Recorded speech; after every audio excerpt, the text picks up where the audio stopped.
Hi, I'm Mark, and I'm the human behind the podcast you're listening to right now.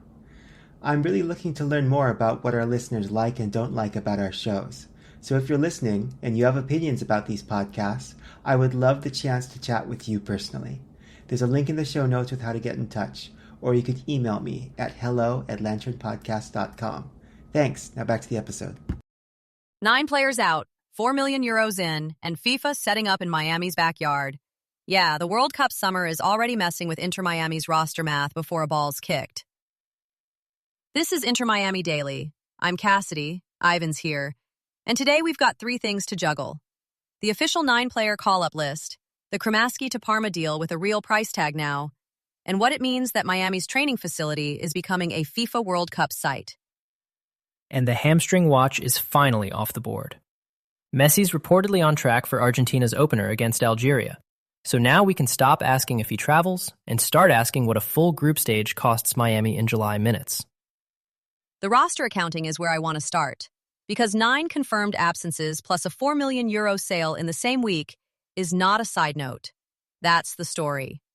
Inter Miami CF writes, a total of 9 Inter Miami CF players have earned national team call-ups for the upcoming summer FIFA international window, representing their countries across senior and youth levels in a series of preparation matches.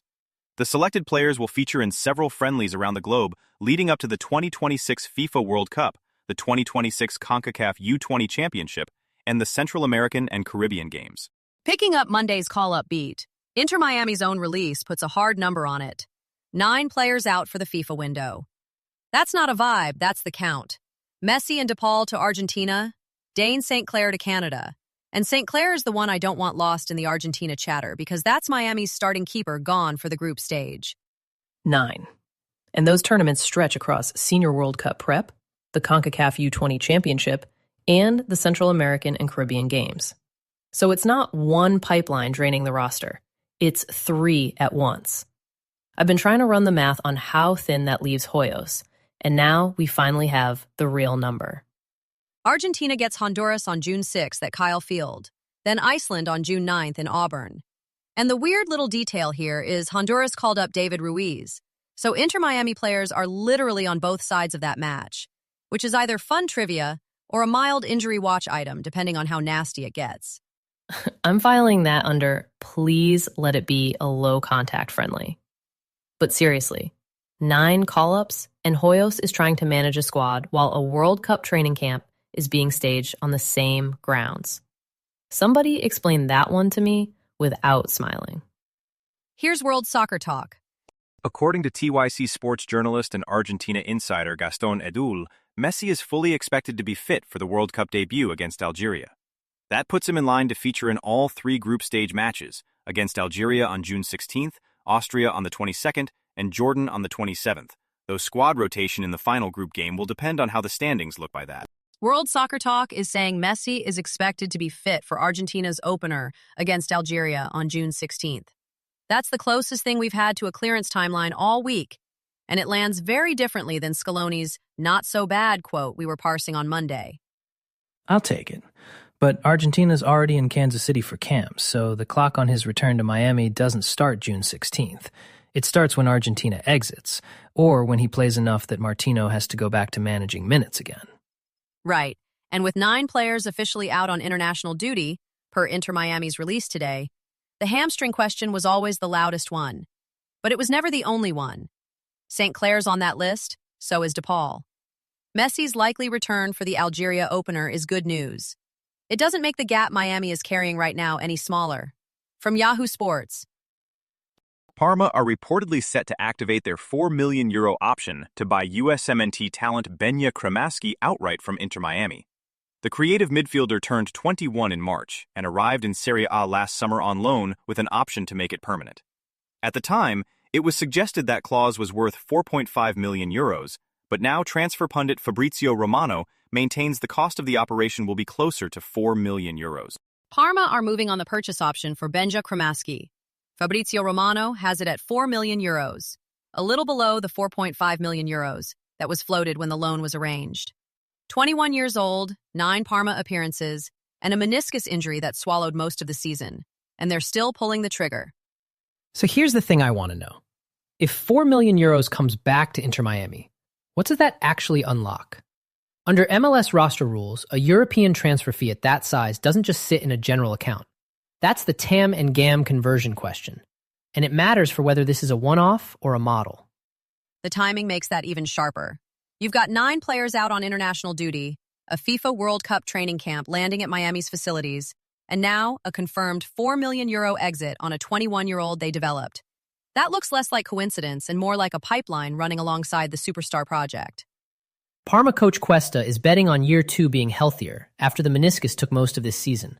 9 appearances, 3 starts. If Miami is really building a development and export track, Cremaschi is the clearest proof of concept they've put out there. But the league still has to get real value back through the allocation mechanism for that to count as infrastructure, not just a lucky sale. So if Parma do pull that trigger and buy Benja outright for around €4 million, what does Inter Miami actually walk away with? Real financial upside, or just a clean exit from a situation that was already getting awkward? It's more than goodwill, but let's be precise about what we know and what is still fuzzy on the MLS rules side. Confirmed. Parma have a purchase option, and per Fabrizio Romano, as cited by both Goal and Football Italia, the figure is now tracking closer to €4 million than the €4.5 million, or $5.24 million floated at the time of the loan.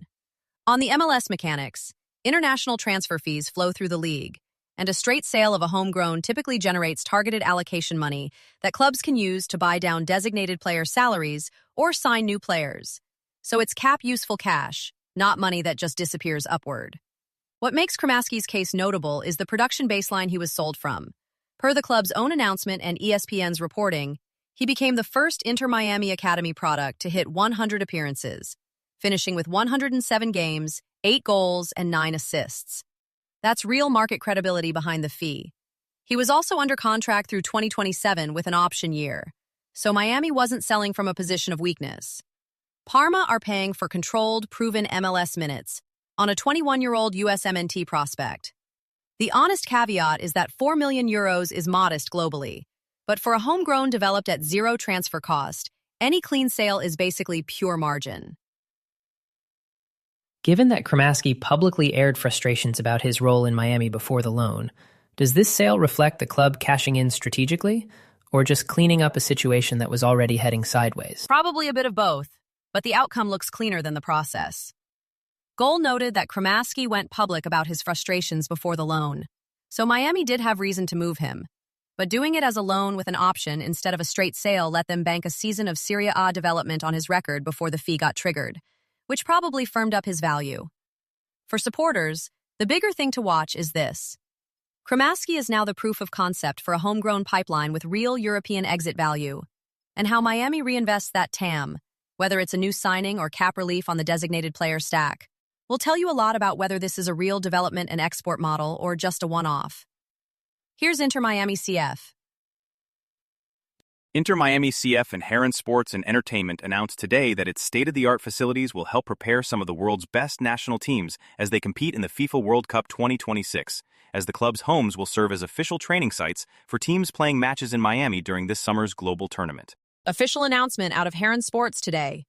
Inter Miami's facilities are a named FIFA World Cup training site, and we now have the full Miami match schedule. 7 games, running from Saudi Arabia versus Uruguay on June 15th, all the way through a third-place match on July 18th. That July 18 third-place date is the one I'm staring at. Miami doesn't just get the facilities back after the international window. They're potentially running national team camps on the same grounds deep into July, while also figuring out what this squad looks like without Cremaschi on the roster. It's a real infrastructure question, not just a prestige ribbon cutting. Scotland versus Brazil on June 24 is going to bring a huge media and logistics footprint, and that's not nothing. I want to see whether that scheduling overlap creates any friction with Miami's own preseason build. 7 matches, marquee fixtures, actual national teams using your training pitch. Yeah, I'll take the prestige. But prestige doesn't tell me whether this back line can grind through a playoff series in the fall when the engine's been gone since June and the facilities spent the summer as a Colombia-Portugal prep camp. If you like keeping up with the soccer story every day, try Angel City Daily Podcast. a daily ACFC supporter briefing with match reaction, NWSL standings, roster moves, women's soccer in Los Angeles, and supporter buzz. Find it wherever you listen to podcasts. You'll find links to every story we covered today in the show notes, so if something caught your ear, you can dig in from there. That's Inter Miami Daily Podcast for today. This is a Lantern podcast.